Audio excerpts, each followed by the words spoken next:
One president accuses another of tapping his phone. Reports your TV, telephone, even your microwave could be spying on you. Employers who want genetic information in a Yahoo-sized hack. From the most powerful to everyday citizens. Questions about whether any of us have any privacy anywhere. Here on Politics Unplugged. And good evening. I am political editor Dennis Welch, and this is Politics Unplugged. And with us today to talk about that are Arizona State University professors Gary Marchant and Kay Royal. They are both experts in the field of privacy. And join us to give some insight here with us tonight. And also here is Attorney Caroline Lynch, who has worked with the Senate Judiciary Committee specifically on surveillance rules, among other things. I want to thank you all for being here. And I want to start with you, Caroline. On the most recent, the biggest case of spying accusations that we've had recently is Donald Trump tweeting out recently that former President Barack Obama had tapped his telephones over at Trump Tower during the campaign. Now, there's been no evidence provided that the former president actually did anything like that. But let's just say something like that. Somebody wanted to do something like that. What's the possibility of that? It's possible. It would be very difficult to carry that out. The president could instruct the Justice Department to seek an order from the FISA court. The Justice Department would then have to establish probable cause that the candidate, Trump, is an agent of a foreign power. And based on President Trump's allegations, it would be possible that they were fabricating that probable cause. And so I think that would be incredibly unlikely for the department to go in front of the FISA court with made-up probable cause. It's also possible that the president could instruct the government to engage in surveillance outside of FISA. President Bush did that as part of what's called the terrorist surveillance program in the months and years following 9/11. But there's a big question as to whether that program was in compliance with FISA and constitutional. Now, what kind of evidence would they have to present to these FISA courts if they wanted to get a wire tap on a presidential candidate's phone? They would have to prove to the FISA court, based on a showing of probable cause, that the candidate is an agent of a foreign power, arguably in this case Russia. So let's move on here. A lot of people seem to be confused on this, what kind of information and how much information governments are allowed to collect on U.S. citizens. And we'll start with you and give us some examples of some things that maybe they could collect on private citizens. Right. So we have the strongest laws on privacy against the government because we have a constitutional provision, the Fourth Amendment, that applies to government collecting data, not to private companies. So that's a big distinction, but that distinction is sort of going away because under a doctrine called the third-party doctrine, if the government gets it from a third party, which is a private company, they're not subject to the Fourth Amendment. So now it's possible for the government to go around you and go directly to, say, your cell phone provider, get that data, and it's not covered by the Fourth Amendment. Oh, that's absolutely true. And the government does it all the time. They do? Yes. So how do they get away with this? Well, I mean, they go to the company and they ask for information. They might have to produce a subpoena.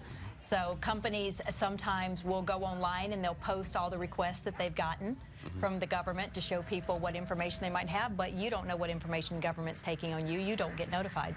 Okay, let's say that somebody like myself, I've got family that lives over, say, in Europe. If I was to call them, do I expect that the government's going to be listening in into my phone conversations? I would say no. There is a program operated by the NSA to target individuals outside the United States, but typically with a focus on those engaged in terrorism or espionage or acts against the United States. So generally speaking, you shouldn't concern yourself with it, but it is done pursuant to FISA court oversight. So this is sort of what you worry about, that I'm going to say a word or an email or a phone call internationally that will then catch some flag, and then I will become a target. So that's one thing people worry about. Well, I think people see this. There's been a lot of talk about this, but when they hear stuff like people are concerned about the NSA wiretappings from a few years ago. I mean, it gets in people's heads. They're thinking, well, the government's just spying on us all the time. I mean, is that something that they should be concerned about? Or is it Personally, I think the private companies are spying on us a lot more. So, I mean, the question is, what are you more concerned about? I mean, they're the ones that are collecting huge data portfolios on each one of us, from everything we do, by what we buy, what trips we go on, and what clubs we join. Government doesn't collect that, but private companies do.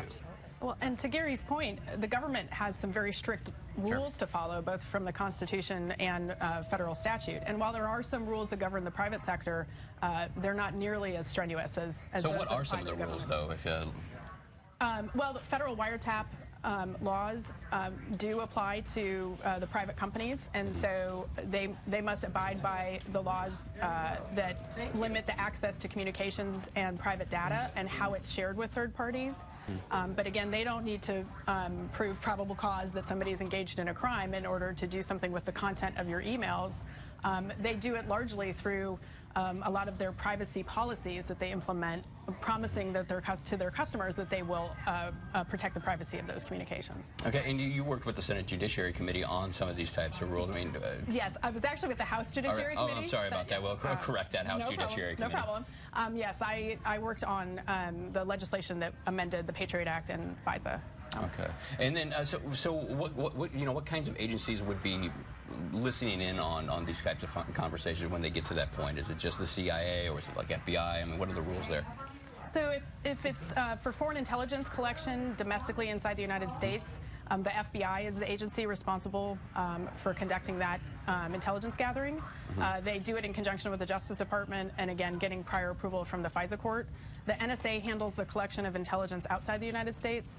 And then, obviously, there are a variety of agencies that would do it in the criminal context. Okay. And now I want to move on kind of to something else that was brought up here recently. You remember Kellyanne Conway, she's a spokeswoman for the president, actually said that people could actually be listening into you on the microwave. Now, we also saw some WikiLeaks documents that came out that said that people could turn your TV and your cell phone into listening devices.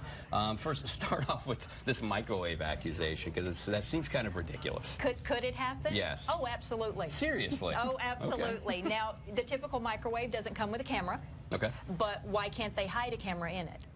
Oh, okay. So even on a microwave, there could be speakers, there could be technology, they could be recording you. Yeah, I think the assumption was that somehow that they could be hacked into with the microwave and listening on you. Oh, absolutely. Your microwave can be hacked into. Your microwave, the Internet of Things connects all devices that have capability of being connected. And there is a famous one that happened last year where they used a series of smart toasters and hacked into and did a denial of service attack on something like the major 20, 30 top websites and took them down. They hacked a toaster. Because they hacked toasters. So this is not ridiculous. Not your toaster, smart toaster. Smart toaster. Smart toaster, I was going to say. It happened in Europe. Oh, wow. Address some of the other stuff here, like, the Samsung TVs that can be turned into listening devices, iPhones, cell phones, that kind of thing. But from my understanding, the WikiLeaks documents only show that they could only use a couple of types of Samsung TVs. Right, yeah. So, I mean, that's the thing, is we're going to all these fancy new smart technologies that are going to have a lot of benefits, like a smart fridge. We'll be able to order, restock your fridge automatically for you. But to do that, it has to be connected to the internet. And then once you connect something to the internet, it can potentially be hacked, whether it's a smart car, a smart refrigerator, a smart toaster, whatever it is. So that's the risk as we go to this. And the problem is, your computer has quite a bit of security in it, but these toasters and these fridges and so on don't. And so they're more vulnerable. Well, that kind of leads to my next question. How do you protect yourself from your own devices? It's a serious question. The manufacturers are rushing to get these devices to market because it's a race for who can present the latest and greatest technology to their consumers. But they don't think that there are cyber implications for it, that the device could be hacked or could be used for intelligence gathering or criminal investigations. Now, are there any types of technical apps that you can download for your phone that can maybe protect your text messages, emails, protect your phones from being turned into listening devices? Anything consumers out there should know? There are apps out there. I don't know of any that are foolproof. There is no security that is foolproof. You asked about a step that consumers could take to protect themselves. My biggest step that I recommend to people is if your device comes with a password or ability to have a password, change it. Don't use the manufacturer's default password. Okay. Anything you're hearing about security out there? I mean, so we're in a race, right? I mean, so we have all these fancy programs now for our computers, for example. They're getting better and better, but they're in a race against the bad guys. And so that, there's a constant race. And the thing is to constantly update your programs. A lot of... like ASU just went to a two-factor authentication. That's one of the safest things you can do, where you have to get a prompt to your phone to log into your site. And that has a huge level of security to do that. So if your employer or your system allows that, that's something you should definitely take advantage of. So besides being arrested and hearing the evidence, is there any way you can tell if somebody has been listening or on your devices or hacked your? One of the ways that I've seen is studies on power consumption of devices. There was a study that came out on the smart thermostat on your house, that the power consumption when it was off was just as great as when it was on. So that might give you a clue that it is doing something while it is off as opposed to when it is on. But otherwise, there's really not much you can do to tell. But people, last week, my wife got an email from the IRS saying someone had filed a tax return that looked fake, and sure enough, it was. So they're developing algorithms to basically detect these frauds. So there's a lot of money going in by the government, by companies to try to stop this, because it's a huge problem. Right. And so they can warn you when something goes wrong, and you just have to worry, is that a phishing attempt or is that a legitimate IRS email? Right. Yeah. But, you know, so they're improving their systems all the time. So anyway to tell if the government itself has been spying on you? When it hits WikiLeaks, hits the news, you go look it up and see. Fortunately, we're all so boring, they're not going to be really that interested in us, hopefully.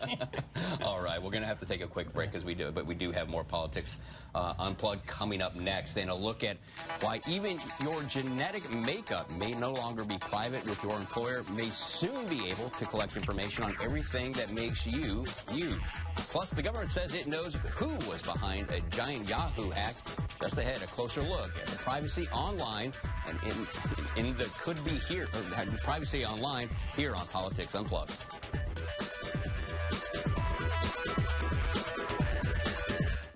The Final Four.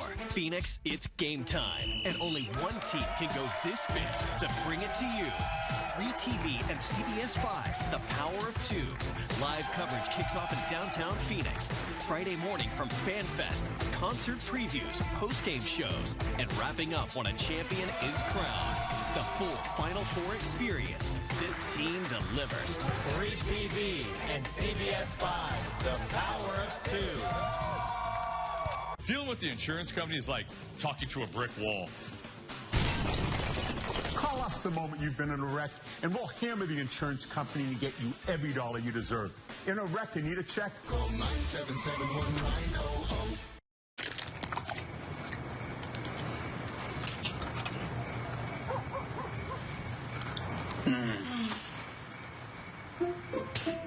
Yoplait Custer's back. The family favorite, Yoplait.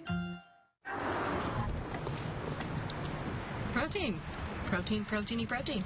Proteiny, protein. Protein, proteiny, protein. At least 14 grams of protein, 100 calories. New Greek 100 protein from Yoplait.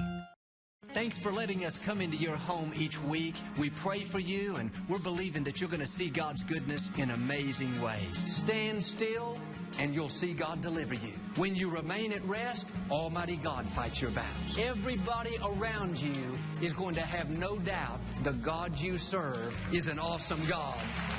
I'll promise you this, every time you turn us on, we're going to try to inspire you, to challenge you, to help you become all God's created you to be. Get to Nissan now and save on the lineup with intelligent safety features and America's best truck warranty. Take on the everyday with 6 2017 IIHS top safety picks. It's clear why we're America's fastest growing auto brand. Get to Nissan now for a low $199 per month lease on the 2017 Rogue or lease Murano, just $259 per month. On average, there are over 10 car accidents every minute in the U.S. If you've been hurt in a wreck, don't just be another number.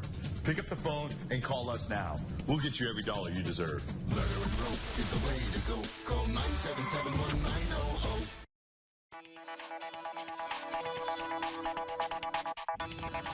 And welcome back to Politics Unplugged. Professors Gary Marchant and Kay Royal and Attorney Caroline Lynch stay with us to talk about privacy. And it's not just the government that wants information about you. There is now a bill in the U.S. House that would let employers ask for genetic information. Tell us what this is all about. Well, a few years ago, we passed a law called GINA that prevents employers from using genetic information at all. And there's a new bill going through the House. It passed through the House committee this last week that would basically allow certain types of information, genetic information, to be collected from an employer, by the employer from an employee. The thing about the statute is it defines genetic information to be not only genetic tests, but any information about your first-degree relative's health. And so what's happening in the last 10 years is that a lot of companies are putting in place these wellness programs to try to, that could be a win-win if they work right, to basically try to make you more healthy. It's good for the company, the employer, it's good for you. And they have doctors in charge of those. And so the first thing a doctor's trained in medical school to ask you is, any family history of anything. And they've just violated GINA, $50,000 fine. So a lot of these doctors and programs are getting very frustrated that this is too restrictive, that they can't even talk about your family's health history to try to tailor stuff to help you. And so that's what's motivating this bill. Whether it goes anywhere or not, we'll have to see. Now, how is that not you know, an invasion of privacy with your employer now getting all your genetic information? Well, when they look at genetic information, first thing you think of is genetic tests, you know, and they're going to run DNA samples and they're going to test you. But in this context, what they're really referring to is any genetic information. Did your father have a history of a heart attack? Did your mom have a history of a stroke? And so the information is about not only you, but it's your parents, it's your children, it's your siblings. So it is an invasion of privacy. But if you want the discount at work, you have to agree to it. Yeah, and we're also seeing a lot more employers out there when it comes to that kind of thing, you know, with wellness programs and whatnot. They say it's voluntary, but if you don't volunteer that information or participate in these things, we're seeing, you know, increases, or you may not get health care. Are they going to be doing something like this with genetic testing or genetic information? They could. The bill allows it. It does allow that. It's, again, voluntary to opt in, but the costs of not opting in might be so high that people have no other choice. The other thing I should say is that, you know, the protections in GINA against the employer using it to discriminate are still there. The problem is, if they have your information, how do we know they're not going to, you know, secretly discriminate against you? Yeah, so I guess the key question right now is how much information is too much information when it comes to these sort of things, right? I mean, and maybe explain a little bit about that. I mean, where this is all going, trends and stuff like that. Well, you know, we're going to the genetic era. I've been whole genome sequenced. I just got my telomeres tested. There's all these cool tests you can do now to find out all these things about yourself. And the question is, who else gets to know, right? Does your family get to know? Does your employer get to know? Does your insurer get to know? So this is this issue, this bigger issue we're having to deal with. There's a lot of benefits from using this information, but there's also costs. I mean, but what are the costs? I mean, how are you going to be discriminated against? It's not really that clear that there would be, you know, unless you're one of these people unfortunate to have a really bad gene, which most people don't have. There's not a lot they're going to do to hurt you and harm you. They can't charge you more for insurance or anything like that. So, you know, where is the actual injury? And I'm concerned, we're so worried about that, we're not looking at the benefit side. Yeah, but I think people would be a little bit concerned with some of this genetic information in your employer's hands, like maybe you're predisposed to certain conditions and stuff like that. That doesn't necessarily mean you have that, but like... Well, and I think that the big question is, who are they giving the information to? If we go to visit our doctor, behind closed doors, we're asked a lot of these same questions. And I think it's important for employers to encourage participation in wellness programs. We know that prevention is one of the greatest ways to reduce healthcare costs in this country.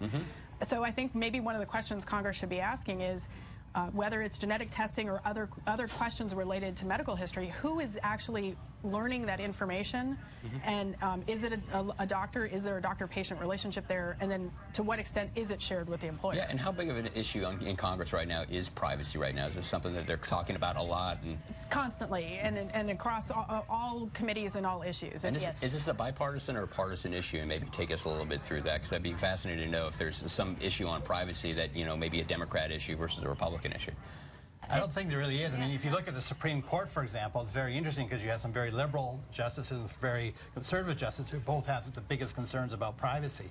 So it's one of these issues that doesn't fall along traditional ideological lines, I don't think.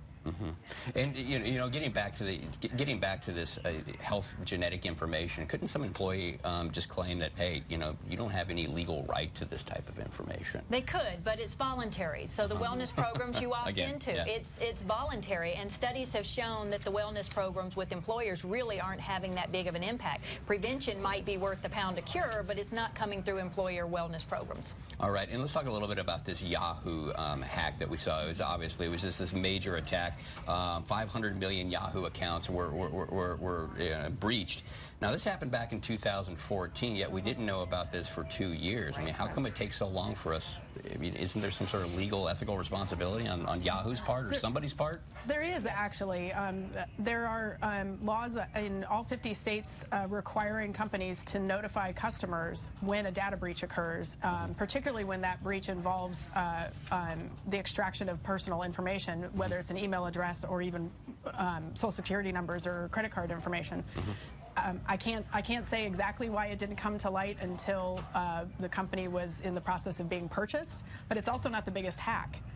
Yahoo experienced a second earlier hack that was estimated in the 1 billion range of accounts being accessed. Okay, and just real quick, I want to get all three of you here because we're running out of time in this segment. What's some of the best advice you would give to private citizens out there to protect themselves from being spied on or getting hacked and these types of things? Have a healthy sense of awareness of the technology that's going on around you. We're not paranoid if it's really happening. So have a healthy awareness. We're not paranoid? If it's really happening, no. Be careful what you put on electronic data. It's going to be there probably forever, and so somebody will get it at some point. And so just be very careful what you write on electronic on your computer. Yeah, I was gonna ask that at some point, like how long that information can be can stay out there. And you're saying forever. Possibly, yes, yeah. I'm sure. Election campaigns 30 years from now will be very interesting to have like these complete records of all these people, and they're 20 years old. So I thought that as well too, as well as all the stuff that's on social media that they posted themselves. Exactly. Thank God they didn't have it when I was young. I think a lot of us think that. And finally, well, I think technology and convenience is very appealing, but it comes at a cost. It comes at a price, and it's not just necessarily that the government might ultimately surveil that information. It's that your exposure to being hacked and having your identity stolen or something else like that. And so it's a cost-benefit analysis for the consumer. All right, thanks to all three of you for stopping by, but that's all the time we have now to talk about this. But we do have lots more to talk about here on Politics Unplugged. President Donald Trump releases his first budget. The military is the big winner in the plan he says puts America first. Just ahead, a closer look at who will be coming out on top here on Politics Unplugged.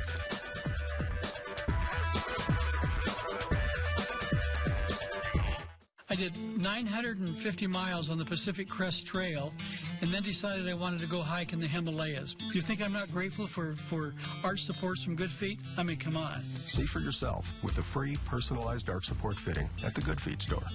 Where should you start when you're told you have cancer? Start with a specialist. Start where you'll find advanced technology, precision treatment options, and truly compassionate care. Start here with a team of experts who treat only cancer. Every stage, every day. It's not one thing we do. It's the only thing we do. Start at Cancer Treatment Centers of America in Phoenix. The evolution of cancer care is here. Learn more at cancercenter.com/experts. Appointments available now. Hey, Phoenix, summer is nearly here. And that means problems for your AC. So be prepared and call Penguin Air and Plumbing for a completely free AC tune-up.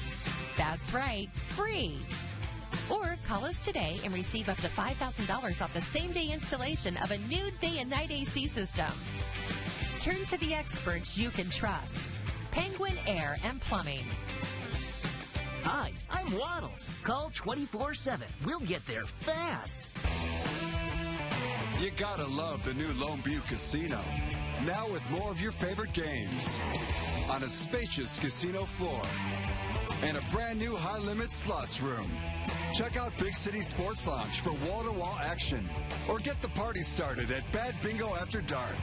But hey, why not just do it all? Live it. Love it.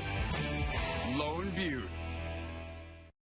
It's in our nature to explore the possibilities and embrace the unknown.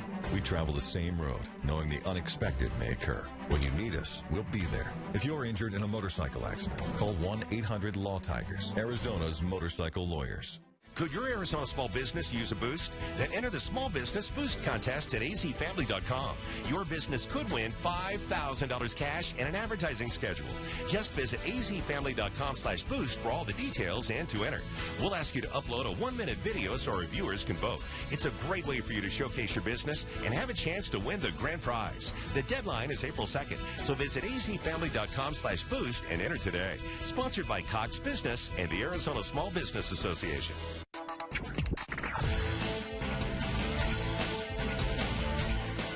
Welcome back to Politics Unplugged. It is now time to talk it out with our partners from First Strategic, and with us today is Marcus Dellartino and Steve Roman. Thanks a lot. Let's just get right to this. I want to talk to you, Marcus. It seems last week the governor came out and said he would support the extension of a sales tax for education that's set to expire in 2020. What is all this about? I mean, this was a man who campaigned on cutting taxes every year, never increasing taxes, even went against extending Brewer's education tax a number of years ago while he was still treasurer, saying he couldn't support that. Well, what's going on here? Well, I think, you know, when you look at where the public is on education, it is clear from every bit of polling that they're supportive of education, they're supportive of more funding in the classroom. And the 0.6, the existing 0.6 tax is going to run out here in 2021, I think it is. So the question is whether you increase that to a full cent. So when you pick up that extra 0.4, you know, the governor said it's certainly a possibility. It's something that I could support. Maybe he won't support it. I don't know. He left himself just about this much wiggle room. I think he left himself open that he would be supportive of the current tax. The question is the extension beyond this 0.6. And I think that they would look at that probably if they could look at other things as well, as far as re-engineering the income tax, etc. If all of that was, it'd be very complicated, but it would be interesting to put all of that together. Will members of his base, though, look at this, Republican Party, and look at this as him going back on a promise not to raise taxes? Marcus? Tough question, because the counter to that is... He did not support the extension of the Brewer tax. Listen, if I was advising his campaign, I'd say go for it, because the fact of the matter is Republican women like it, and those are the golden goose of the Republican Party and the people you always have to go off, and sometime you're going to get sick of me saying that. But to your point is, yes, but they will have nowhere else to go. This will be in place for 20 years. It's not a new tax. It would be an extension of where we are. Neither was the Brewer tax. That was not a new tax either. So, but let's move on now to the Trump budget. We rolled that out last week. Obviously, the big winners here is the military. They're going to see about a $54 billion increase there. But where there's gains, there's losses, and things and programs that are going to lose out. Potentially public funding for television, Meals on Wheels programs, kids' school programs, things like this. Is this the type of budget that he campaigned on that was going to help the average, everyday American out there? You know, this budget's a little weird, I'll be honest with you, because there's some points in it where you look at, we campaigned on a strong border, you remember that, sure. And there are parts of that budget where he actually takes money away from the states, like Arizona, to enforce immigration laws. He takes that money away from the local sheriffs, And I think so. I think this is a starting point for some negotiations. I don't think that this is by far the last bit on the budget. Obviously, we see a lot of big changes in presidential budget proposals. Steve, are we going to see what kind of changes do you think you're going to see down the line? How's this budget going to look when he comes out with the bigger proposal in May? What you're going to see now later is going to be completely different than what you're going to see now. This is a starting point, and I believe we've got a long way to go in the budget. But you're seeing the headlines now come out, and come back to you, Marcus, from the political angle on this. Does his supporters look at this and go, maybe he's not going to deliver on the promises he said? No, I think his supporters probably love this budget. You know, it's cutting in the places that they want to cut, but they do create this nexus on the immigration issue. As far as the defense spending goes, yes, they're going to see an increase. It's not going to be as much as he's throwing out right now. Number one. Number two, it's going to be a reorganization of where he wants to spend it. And there's money for the wall in this budget. So from him support, some money, but not a lot of money in there. There's some money. It's the beginning. You got to start. I'm not saying I'm supportive of this or not. I'm talking about whether his supporters are going to like it. They're going to see that in there. They're going to like it. All right. Well, that is all the time we have for Politics Unplugged right now. Be sure to stop by next week for more.